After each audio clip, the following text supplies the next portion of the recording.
Hello, good evening. I'm Yoshi Campbell, the Executive Director of Coro Allegro. And on behalf of Boston's LGBTQ plus and allied classical chorus, I want to welcome you to tonight's pre-concert talk, Letters to Our Children, Voices for LGBTQ plus Youth. I am greeting you tonight from Pawtucket land, and I'm an Asian American woman. I'm wearing a red shirt, and I use the she series pronouns. Tonight, we are so excited to bring you the artists and the advocates behind our upcoming world premiere of Here I Am Here by Andrea Clearfield. Coro Allegro and David Hodgkins, our artistic director, will be premiering the work at our upcoming concert, Letters to Our Children, Voices Across Generations for LGBTQ plus Youth, which will take place on Sunday, May 22nd at 7 p.m. at Old South Church in Boston. But first, we're just so excited to introduce to you our guests. Tonight, you're going to meet composer Andrea Clearfield herself. You're going to meet author and advocate Mimi LeMay of the human rights campaign Parents for Transgender Equality National Council. And you're going to meet Sam Brinton, who is an alum of Coro Allegro and one of the world's leading advocates for LGBTQ plus youth, and the founder of the 50 Bills, 50 States campaign to end the dangerous and discredited practice of conversion therapy. We have a Q&A, so we welcome you to add your comments and your questions in the chat. And now I'd just like to introduce my colleague, Artistic Director David Hodgkins, and also two of the commissioners of this amazing work, Virginia Fitzgerald and Allison Howe, who are also with me, singers in Coro Allegro. So welcome to David, and also to Jenny and Allison. Thank you, Yoshi. Sure, I'm going to go away and let you talk now. Okay. So we're just going to talk a little bit about the history of how this commission came to be. And I just want to start before, this has been a process of at least 5 or 6 years that I can think of, and maybe even a little bit longer. And it has been put off because of the pandemic. And we are so glad that finally we're bringing this piece to fruition. I first heard about Mimi's story from Robin Godfrey, who was the executive director of Gala Choruses, because the Boston Butterfly Chorus, which was a trans chorus, which is no longer in existence, unfortunately, commissioned a work about Mimi and Jay's story. And that's how I first heard about Mimi's story. And then later on, maybe a year or two later, Allison Howe asked me if she wanted to commission her work. And so I'm going to turn it over to Allison and Ginny and talk about how they and the commissioners came to be.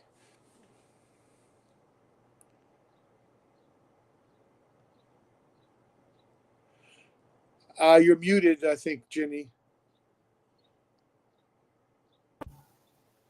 Sorry about that. There we go. Yeah.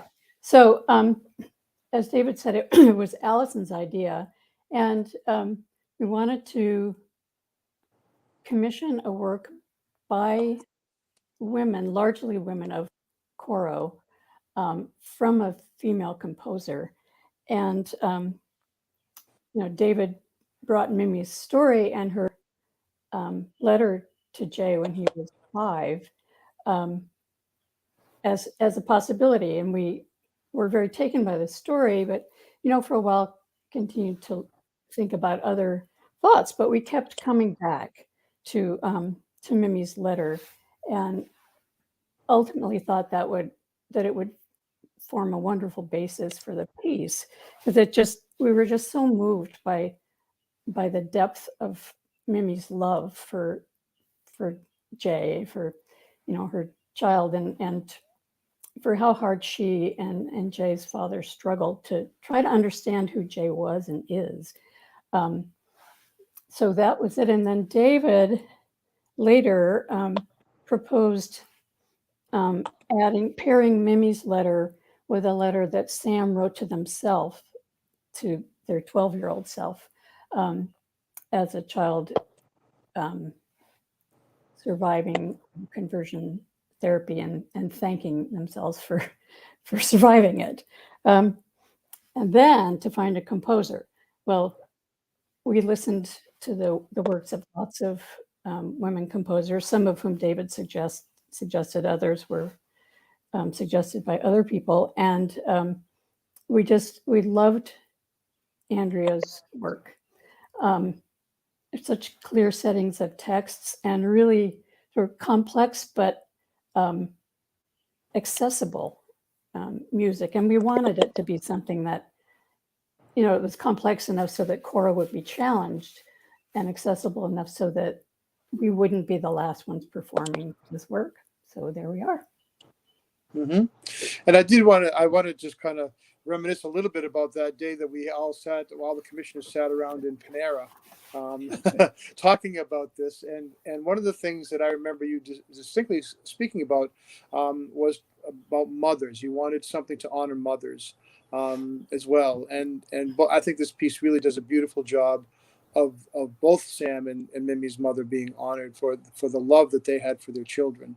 That comes through, I think, quite beautifully, even with all the painful journeys that happen with both stories, right? So, but I just thank you so much for stepping up. Coro has history of singers, members commissioning works, and this is another triumph, I believe. It will be a triumph on next Sunday. So thank you. Well, I just want to say it's an honor to be working with Mimi, Sam, and Andrea on this project, and you and Yoshi have both contributed a tremendous amount in terms of getting us to this point. And these stories need to be told, and it's extremely timely now that unfortunately it's becoming more timely, these stories. But yes, it's an honor for us and for the other commissioners who couldn't be here today. Great. So Yoshi, I think perhaps we could move on to speaking a little bit to the letters themselves and to understand what it is, the material that we have started with. So Mimi, do you want to just describe a little bit about your letter and how you came to write the letter and what's in it, maybe a little bit? Sure, I'd be happy to. Thank you so much.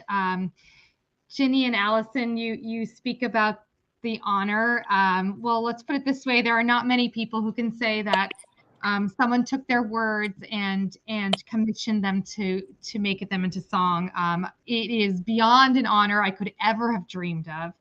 And I am just I'm proud, I'm humbled, I'm incredibly grateful that you saw that kind of value in my words and wanted to bring them to life in song, and for Andrea for doing it so beautifully, and David for the skill in managing all of this, and Yoshi for reaching out and making all of this happen tonight. I'm also incredibly honored to even share a so-called stage, whatever this is, with Sam, who has always been one of my life heroes.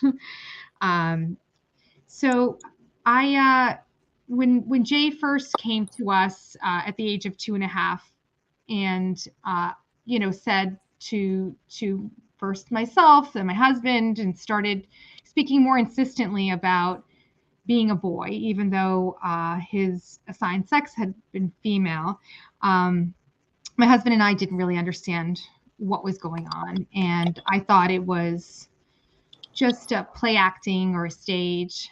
And it was only with his increasing insistence that came along with a real change in his mood and his demeanor and his temperament and his ability to communicate and be with us in joy, as he should have been as a really young kid, that we started to say, oh my goodness, something's up. This is not the usual trajectory. We had an older sibling to look at and a younger sibling to look at, and Jay's path was different.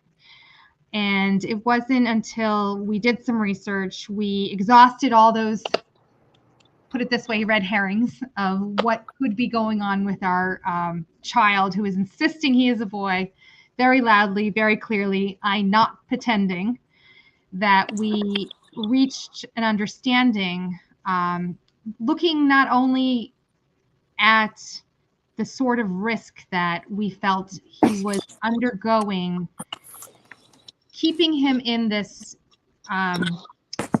limbo where we were supportive but not really encouraging a transition, a social transition. We could see that there was risk in him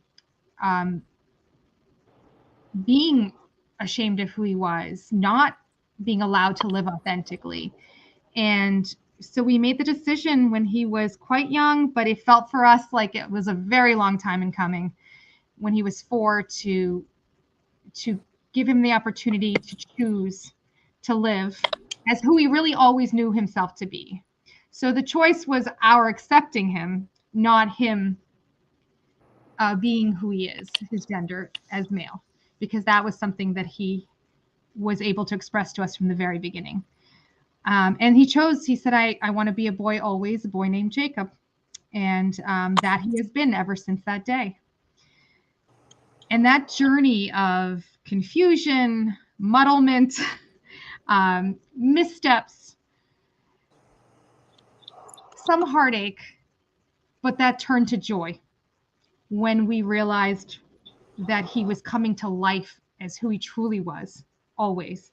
And what an honor it was to be his mom on this journey, as well as the awareness that other young people did not have the opportunity to live authentically, were not fully supportive in their homes. That prompted me to write something about it. The actual event that lay very heavy on my mind and was the catalyst for the letter was the death of a young trans woman named Leela Alcorn in 2014. It was the first young person, even though I knew the statistics about kids who are not affirmed, young people who, were not accepted by their families. It was the first time that I pored over a story. I read the news. It had made national news. People were starting to have conversations about trans people and the kind of hardships that they faced and the discrimination. And I felt both a great fear for my own son, but also a sense of responsibility, because we had it, at least I believed we had it relatively good here in Massachusetts. I had come around and understood what Jay needed from us in a relatively short time. And the story of this young woman who had taken her life and asked the world in her own letter that was published online after her passing to fix this problem. I took that to heart, and I sat down, and over the course of about a week, it felt like there was a buzzing in my head. The words were just rushing to get out. I wanted to speak of the journey to make somebody come and be like a fly on the wall in our house and see what it was that we saw that enabled us to say to Jay, we believe you. Live your free life. Live as you are, because that is what love and support truly are.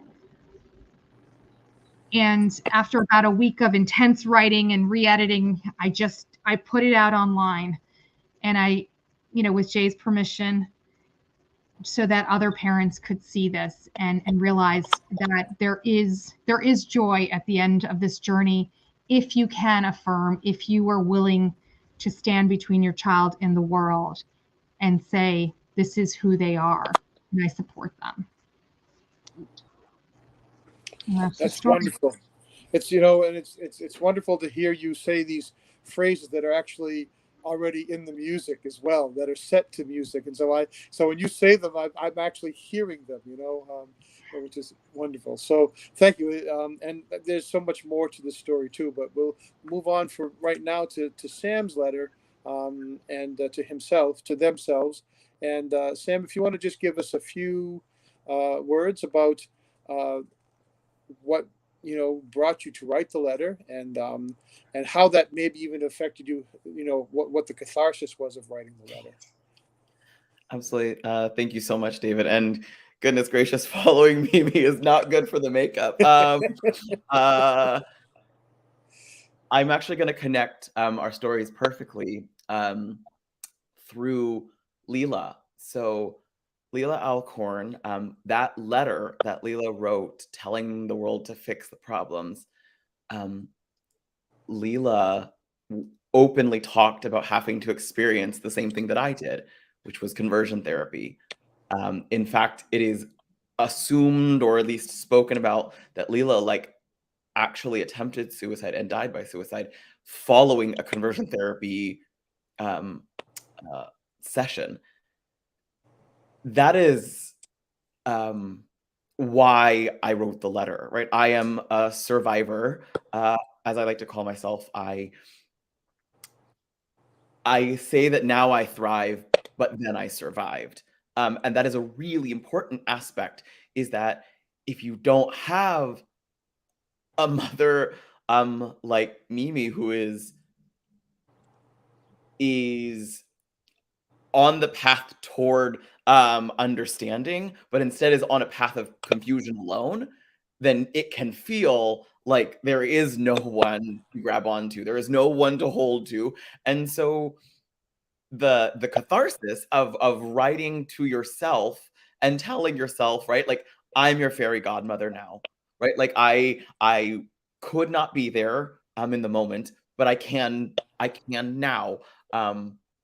I am honored that I get to share my story of surviving conversion therapy, and the I would call them gruesome details. I don't know how to describe. The horrid details are in the music, and it's going to make people open their eyes to what is experiencing.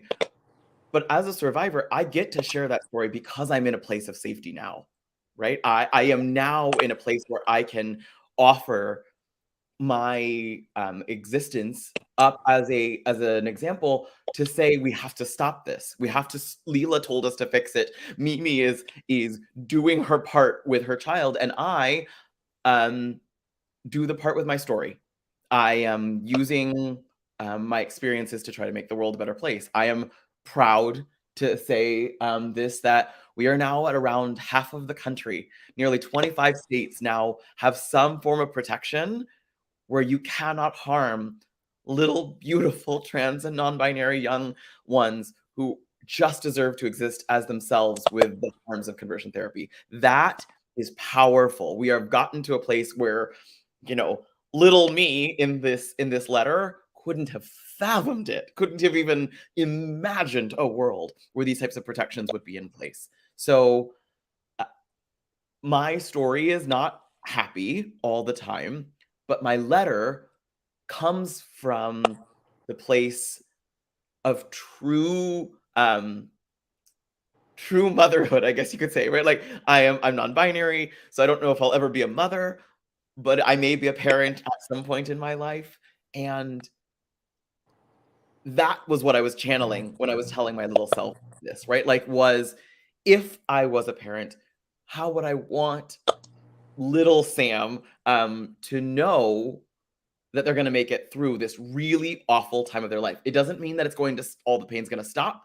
I loved that about Mimi's conversation there, right? Like, it is still confusing. Let's be very clear. I'm a person who uses they and them as my pronouns. So I'm constantly misgendered. I am constantly having to explain my very existence, right, to people. But no longer do I fear that they can send me to a therapist to erase that identity. Explaining is very a significant milestone forward from erasure. I'll take explaining any day. That is why I wrote the letter. It is powerful. I get letters. I was saying this earlier. I have piles of letters from trans and non-binary kids who can't wait to grow up to be a nuclear engineer like Sam. Right? Like, this is a great way for me to tell the little ones the love that I wish I would have gotten from someone back then. I do want to, I guess, end with the point of it's going to be hard for a person to hear some of the words that my mother says toward me.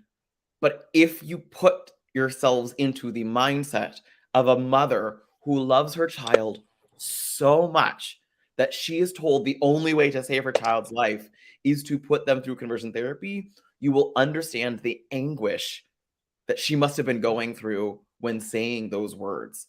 I am honored to have many amazing mothers in my life, chosen mothers, biological mothers, fairy godmothers. I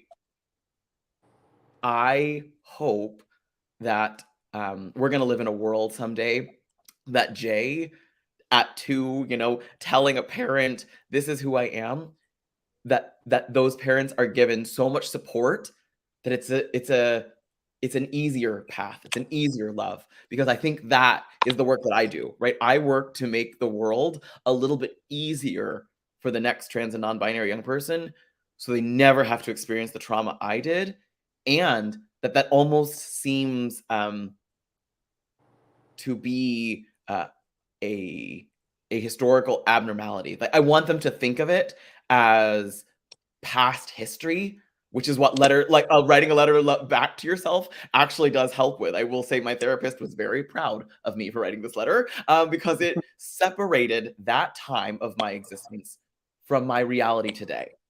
And that is, I think, a really important part, is that some letters are meant for the moment and some letters are meant for history. It's just balancing those out sometimes. Yeah. That's beautiful, Sam. Thank you.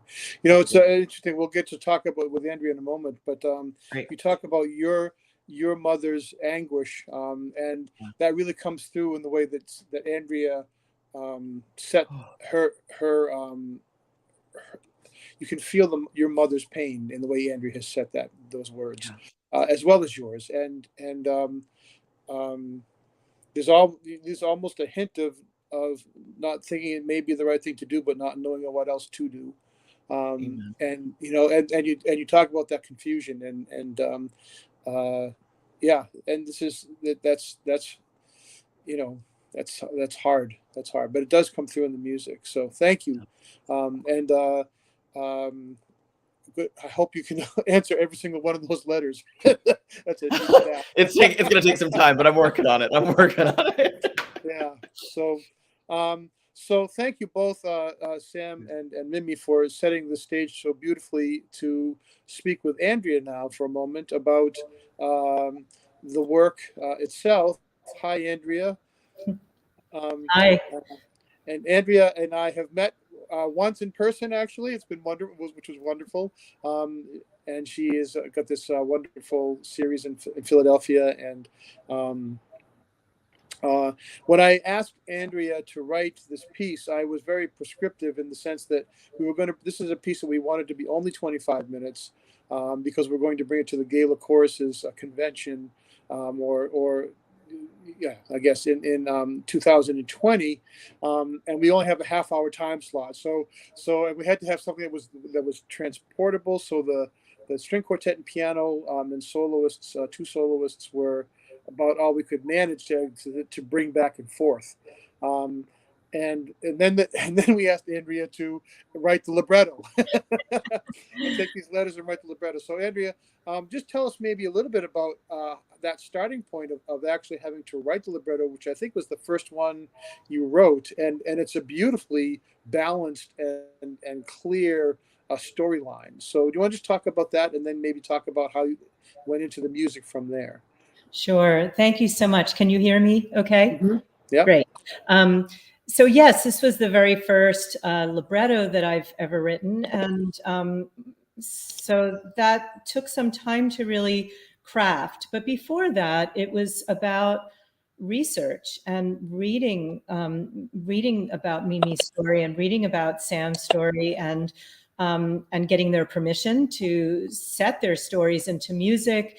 And from that point, I started to look for the overlaps, because they're very different stories, and yet there are these overarching themes, archetypal themes, and I look for that in a somewhat large scale piece, right? Almost 30 minutes. What is the architecture? What's going to hold this piece together? And what role does the chorus have? You know, the chorus as commentary, the chorus as I'm here for you, the chorus as, you know, responding to the different events in the story. So those are the things that I think about in the beginning. And so as I was crafting, I was looking for those places where something might repeat with variation. And each time it repeats, there's a different meaning, a deeper meaning. And as we come to the end of the piece, you know, we've heard these layers of the two stories, and they meet in the place of the love letters. So for me, the whole beginning process was creating that architecture in words and then finding the music. So I'm happy to speak about that now, or if Yeah, yeah, please. Yeah, okay. The floor is yours. All right. So I like to work with musical motifs that have possibility for growth.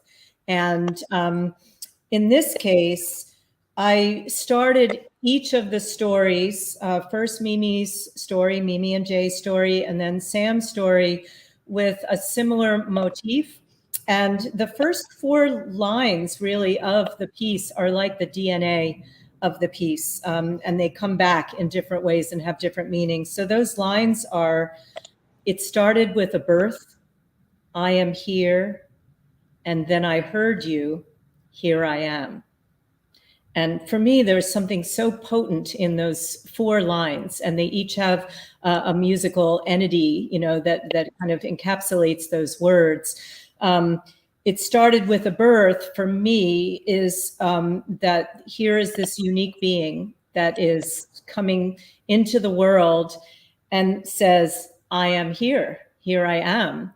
I'm here with all of my uniqueness, my, you know, my personality, the spirit, the soul that I've been given, and I'm going to make myself known.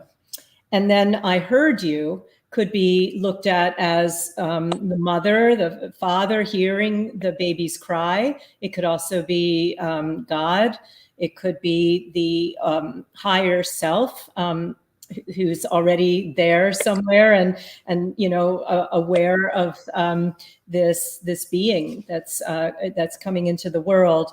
And then the last line of that very first paragraph, here I am. And for me, that is the love force, the surrounding community saying, here I am, the parents, all of us, the choir, we are here. So that's why I named the piece, Here I Am Here, because I just thought that those were beautiful words, and they mean so many profound things. The music itself really comes from those words. So the first thing that you'll hear, and I'm not a singer, and I also have quite a low voice, so I have to transpose everything down. But I'll play you just a little bit of those themes. So the first one, it started with a birth, it started with a birth, a birth, it started with a birth, a birth, it started with a birth, a birth, it started with a birth. And then we hear the second of those themes, which are 3 repeated notes. I am here. Hear them layered on top of each other, which happens at different points in the work. So you hear the faster repeated notes and ostinato, and then on top of it. So that's how the piece starts. Then there is the theme, Here I Am. And you'll hear that both in a kind of both of these themes in a declamatory way, and you'll also hear them in a very tender and quiet way. So when I'll mention that in the libretto, as I was creating the architecture and looking for the overlaps between the 2 stories, I was thinking about, well, there's the birth of Jay and there's the birth of Sam.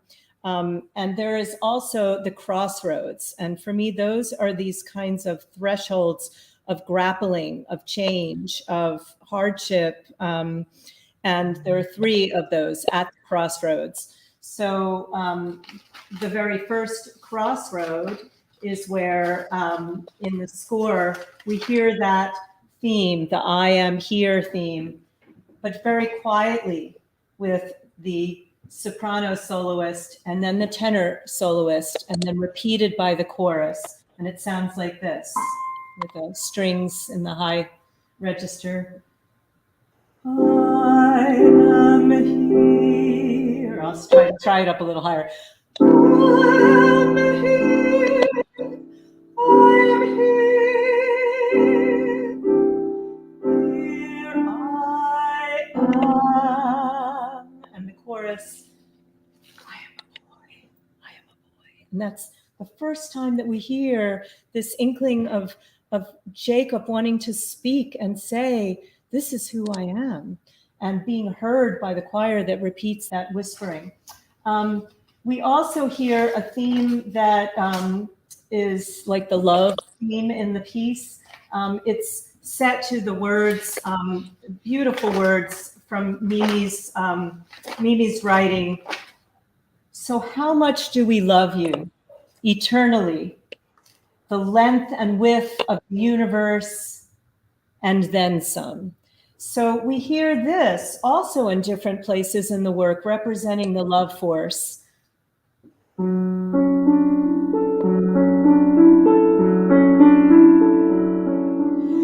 how much do we love you eternally? The length and width of the universe, the length and width of the universe, and some. So how much do we love you? So this goes on and modulates to different keys, and the love keeps growing. It's all the changes in the harmony are about the expanding love, the great, great love of Mimi for her son. And we go through different crossroads and conflict as Jacob is struggling to live 2 different lives, as a boy, as a girl. What does he wear? What do people call him? Wants to be out in the world and wants to be shut in. And so that is a movement called Fractured, which ends the first section, and all the different themes are layered on top of each other. And at the top of that is something that Mimi spoke to, her openness. I mean, underneath we hear the conflict, and on top of that we hear this beautiful openness of Mimi, the place that she comes to in her heart to keep things fluid, to keep the door open, to keep listening. Mm-hmm. Andrew, could I just go back just a little bit in that storyline, because Sure. One of the things that happens in this is that there's this playful section of the yeah. Our M is a quirky girl, and it's interesting because how you go from that section, which is fairly sort of jocular and you know, a little funky, and then but it all of a sudden like hits a wall, like this sudden realization, and then the text is this is no game, there is no pretend. And it's one of the stunning moments for me, one of the first really stunning moments, because there's a I won't say there's a lightness, but in that section there's a little bit of a lightness. But then the reality of, oh, we're not just role playing here anymore. This is a real thing. And for me, that's when the piece really says, aha. That's when it grabs you and says, you know, we are dealing with something that is weighty and true, right? So. So and before that whole fractured section, this happens, and I think it's a great moment, actually. Thank you so much. And you know, again, picking up on Mimi's story and and the quirkiness and the things that Mimi was trying to understand, and how how that might have come out in music with all these different interests that Jacob had, and the clothes that he wanted to wear. So I tried to put that into a playful section, but yes, and then bring it to the place of, okay, here's where we are. This isn't a game. We're not pretending this is real. Yeah, Yeah. It's beautifully done, and written. I mean, what the way you said it is beautifully done. So thank you, thank you're you welcome. so much. So I just want to mention Sam's part of the story, and just let me know how much time we have. The Sam's section, the second section of the piece, there are 3 sections. The third section is the love letters, and bringing both together. It starts the same way. It started with a birth. Here's the birth of Sam, this unique, beautiful, amazing being entering the world. And so it's the same kind of motif. It started with a birth, it started with a birth. And you'll hear that as an ostinato. And yet very quickly, you're taken into Sam's story and the pain and the torture that he went through.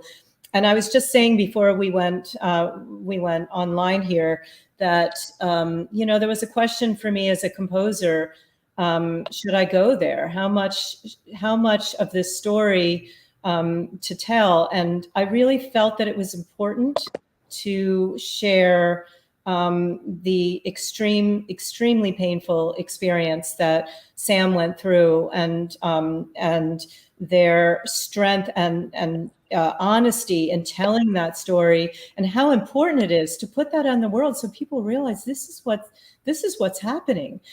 So there is the section of the conversion therapy and what that felt like to Sam. And I think, it's difficult. It was very, very hard to write. I'm sure it's hard to sing.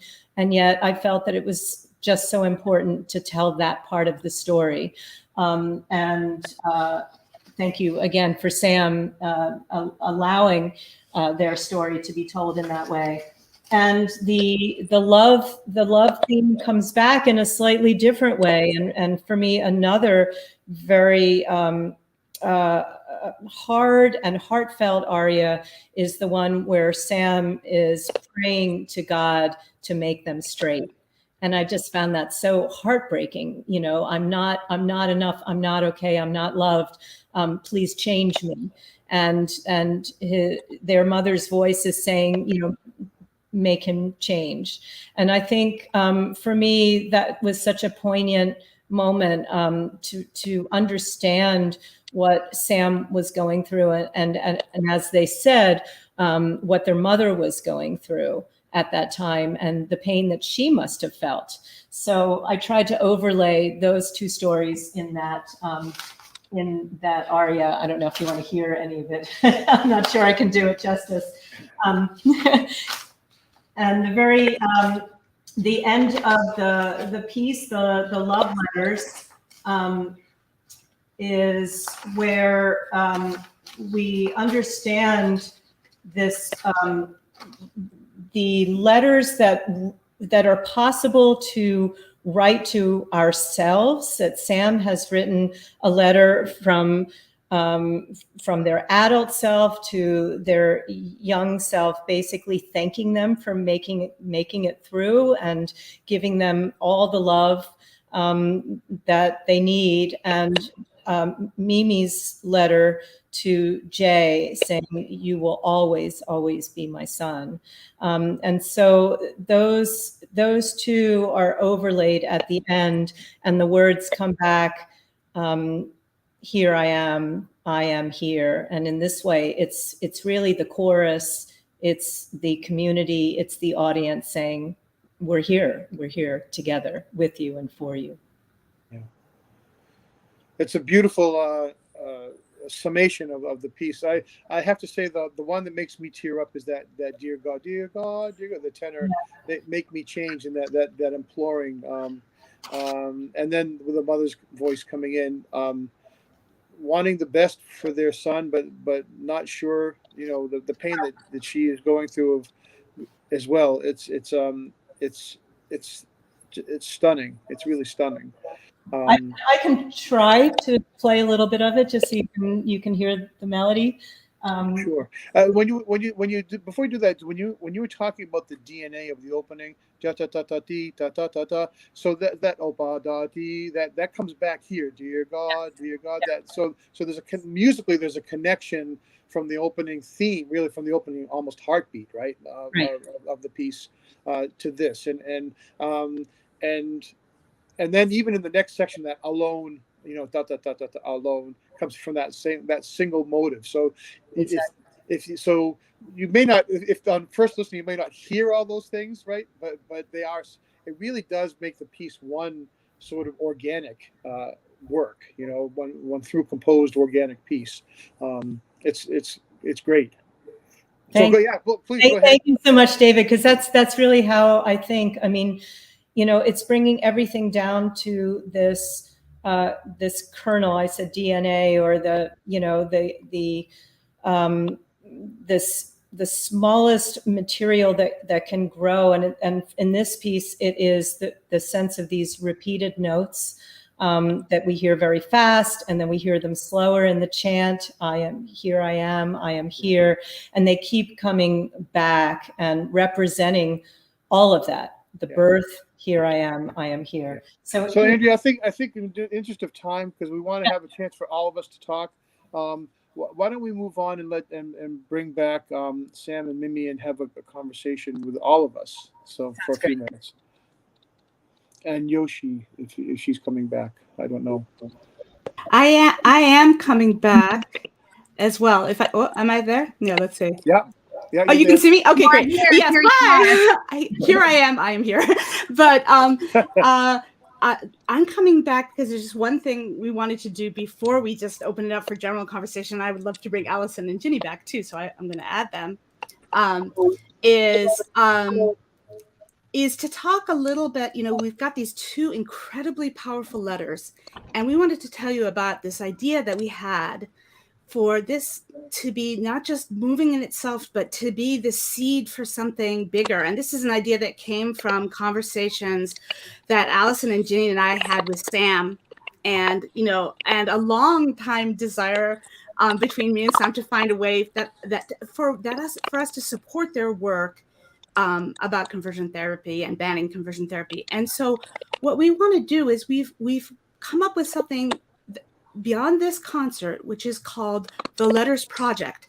And it's an invitation to all of you out there listening to this to add your own open letter, to write messages that are affirming and supportive for LGBTQ plus youth. And, we're all hearing about the bills happening right now. There are over I think 325, 350 state bills filed to curtail protections for transgender kids and their families, or to silence even discussion of LGBTQ plus topics in schools. So it feels like a time when we really want to invite people to write their own letters in response. And so I'm going to drop in the chat some links to do this. And I also want to mention that we have amazing partners in this. We have Bagley, the Boston Alliance of LGBTQ plus Youth, and the Mass Transgender Political Coalition, who are working with us. And it's possible that Kayla from Bagley will be joining us in a minute, but I just want to let you know that I'm going to put it in the chat, but there's a chance for you to respond. And I don't know, Sam, would you like to talk a little about why these affirming voices are so important in this moment? Oh, of course. I'm going to probably make Mimi blush, but I'll do it because it's a good reason. So some of you may think conversion therapy, that's a thing of the past. Why in the world would we need affirmation in a time like this? All these other bills, they're awful, but we're fine. We're not fine. It is far from fine. There were 3 or 4 years in a row that Mimi and I would go to the Massachusetts state capitol begging them to end conversion therapy in the state of Massachusetts. And over and over and over again, we were told, it's not a problem. We'll deal with it later. This kind of a moment. And that is why you need these types of letters. you need to have an understanding you need to have the validation. If you're a young trans and non-binary person and you see your state legislature year after year after year ignore your pleas, your begs for help, that is devastating. I am, again, eternally grateful to people like Mimi who could stand there and hear this about about their own children.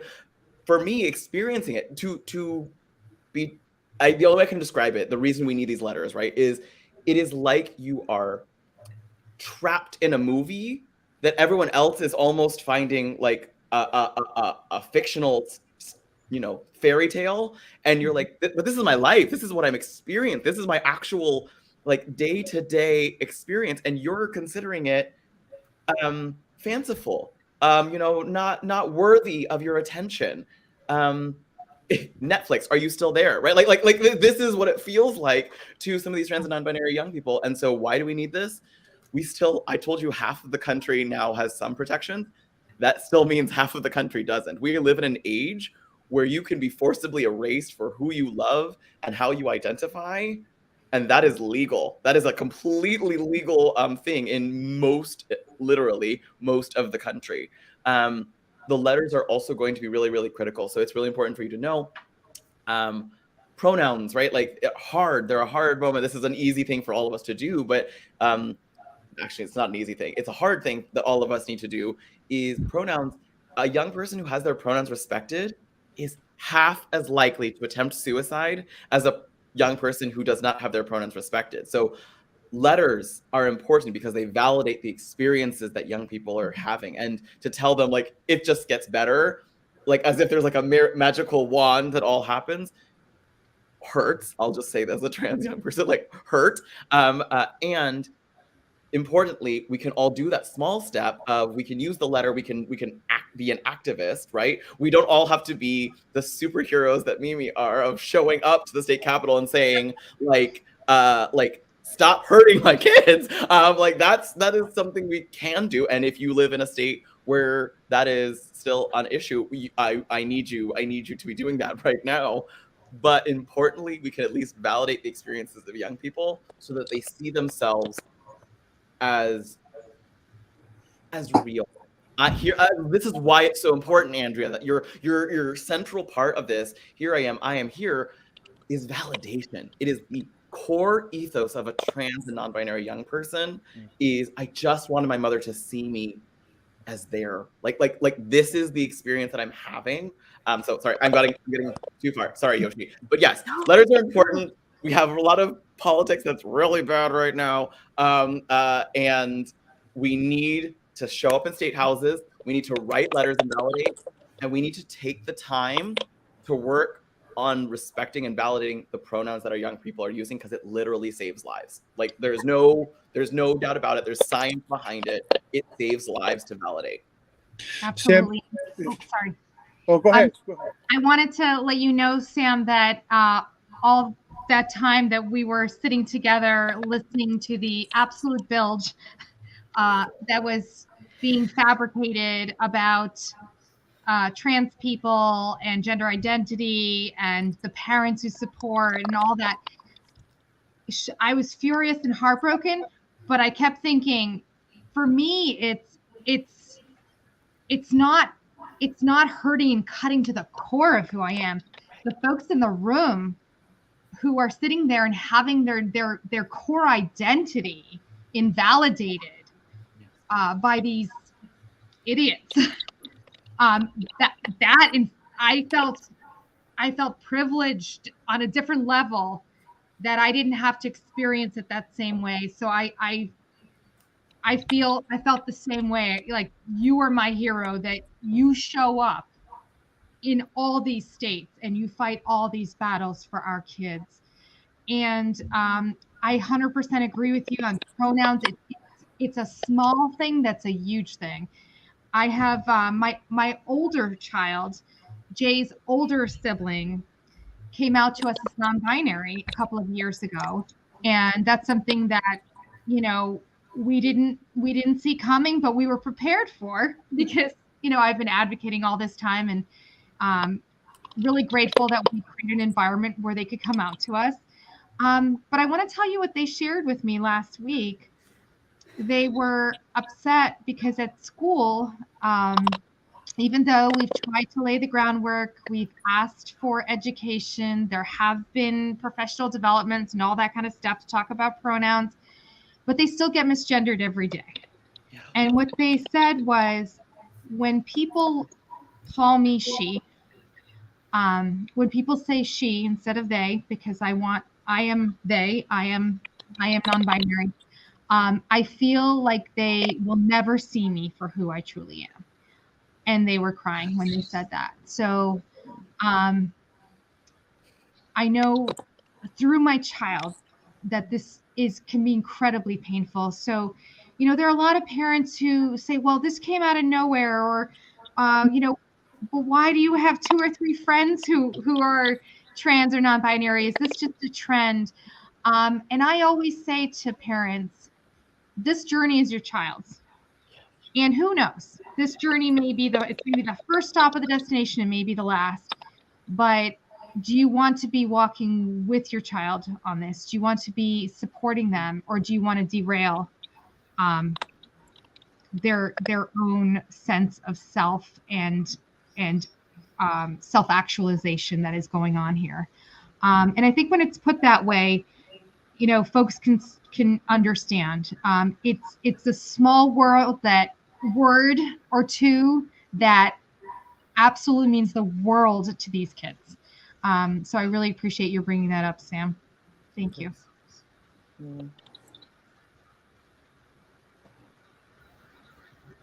David, you're muted, I think. You have to unmute me. Yeah, okay. When you gave this talk at MIT last week, you made a great statement. You said allied is a verb.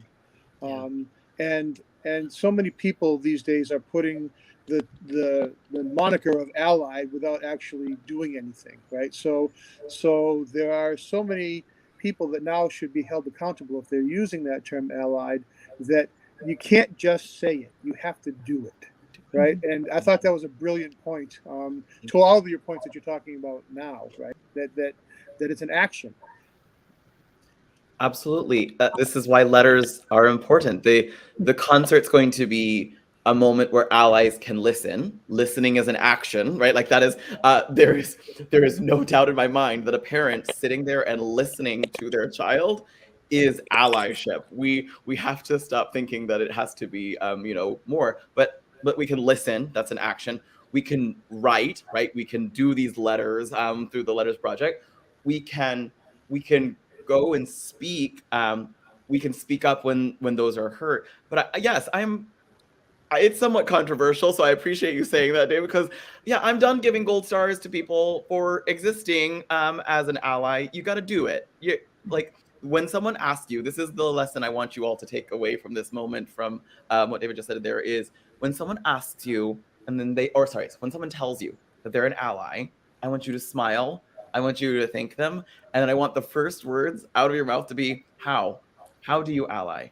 Because we're in too many times of pressure and pain for us to be sitting around as allies. We need to be standing and doing as allies. And sorry, that's probably ableist language. We need to be being allies as a verb. We need to ally with someone and make it happen. And that's what I am so excited. This music is going to be, so to Allison and Ginny, I'm just going to now make you blush.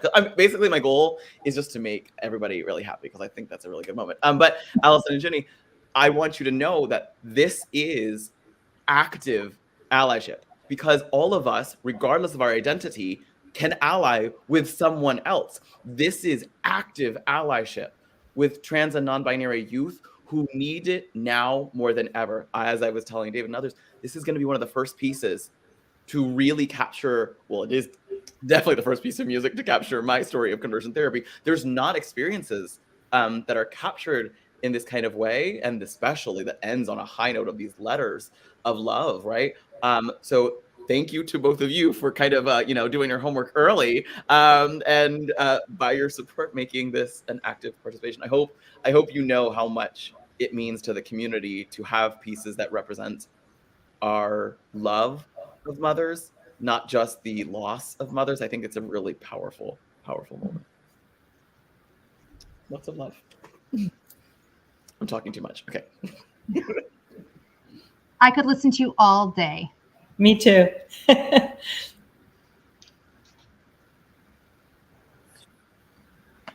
Did we have any questions, David or Yoshi? I don't want to. Oh, maybe we're out of time now. Sam's out of time. No, we have some time a little bit. Do we have questions in the chat, Yoshi? Do you know, or do you have any Yes, questions? I'm going to paraphrase a question that I saw earlier because I can't find it right now. But Carolyn, one of the singers, was going to ask Andrea about, how you made choices about, like, that. And I think part of this I think David may actually be able to answer this better in terms of like the experience of singing the piece, but that it felt like we spent a lot of time in some of the challenging areas. And then sometimes for us as singers, like that those beautiful, joyful moments of affirmation are like become fleeting. And how did you balance this as a composer? And I think that David may have an answer about how the chorus experiences the piece versus the entire piece. But I'm kind of curious. I want to give you Carolyn's question. So in a more general way, we know that music is tension and release. And if you just have release and you just have, calm, tranquility, then you may not have earned it. And so there's something, in these stories and in the music and in the conflict, and I'm sorry you have to sing some of these things. And yet that's what transformation is about. And for me, I had to go there and to really move the music through so it could transform to the place of acceptance and love and greater understanding and awareness and helping other people become aware. So for me, that wouldn't have happened otherwise. As far as the balance, I think I saw something in the chat about the balance. I think it had to do with the overall architecture and the archetypes and wanting them to to be able to overlap. And I also wanted to say that I probably would have loved to have lengthened the piece a little bit. As David said in the very beginning, I was under a strict time limit because of gala, and my pieces tend to be longer. So I can even imagine a longer story, and we follow Jay and we follow Sam's story of advocacy and all the successes. So maybe that will indeed come. It would be nice. Yeah. And then I don't know if you can see the question that Ellen Cantero has asked in the chat, but I know we're almost out of time, but let's just give it a shot. Please describe what active allyship is like. I think that's a great question. Mimi, I'm going to be mean and make you do it. Oh, yeah, no, I'd love that. Thank you. So for me,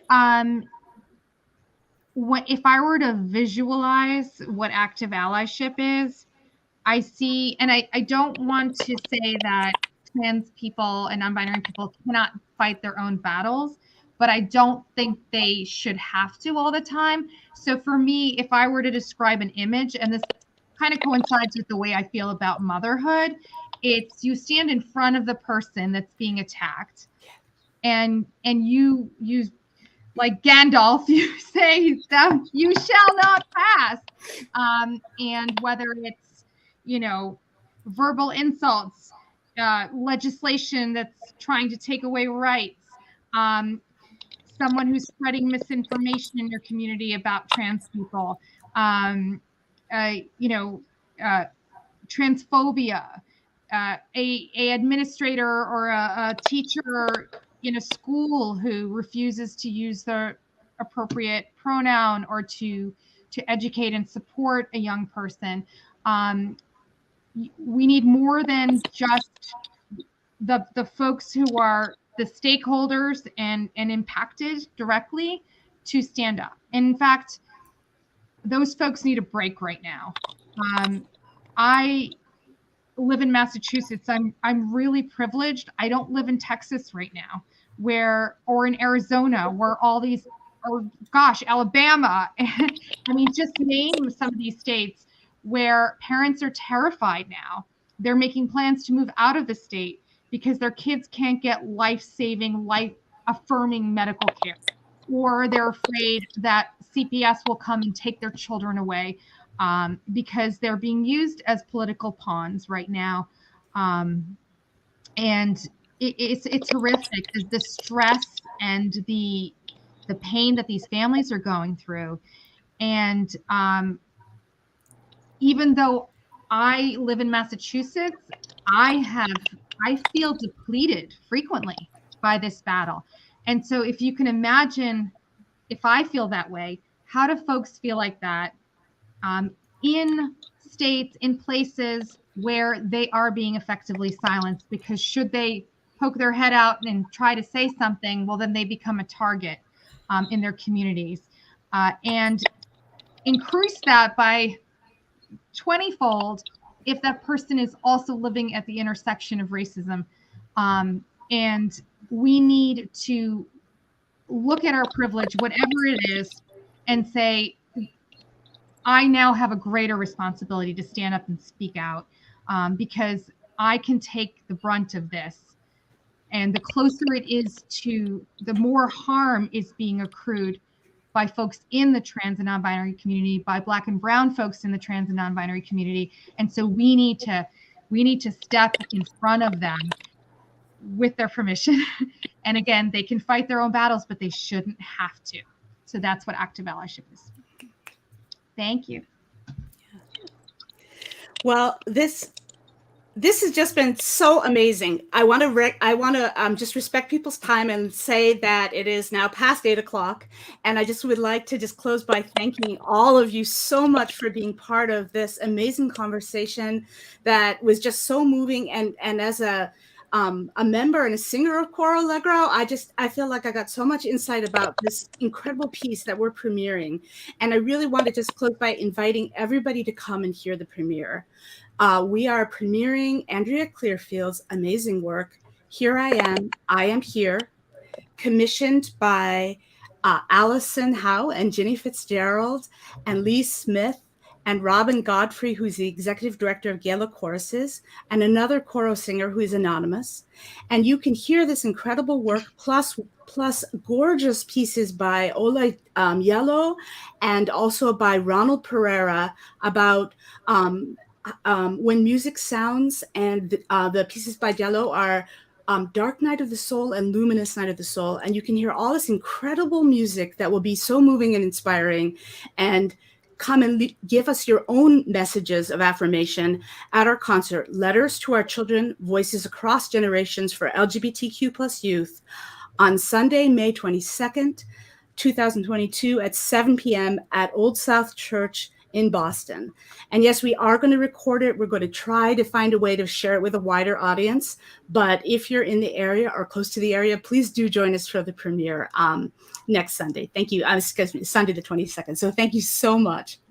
And good night to everybody. And I'm happy to keep going and letting people talk. I just want to let people go. So it's totally up to you. If people want to stay and listen, that's fine. Thank you again for the opportunity, Yoshi. I have a member of Congress that I've got to advise here pretty soon. Wow. So I actually so we're going to let you go. Okay. Well, then let's end and say good night to you all. And we will see you on May 22nd. And thank you all so much for coming. Okay. Thank you. Goodbye. Thank you Bye, so y'all. much. Bye. Thank you. Oh.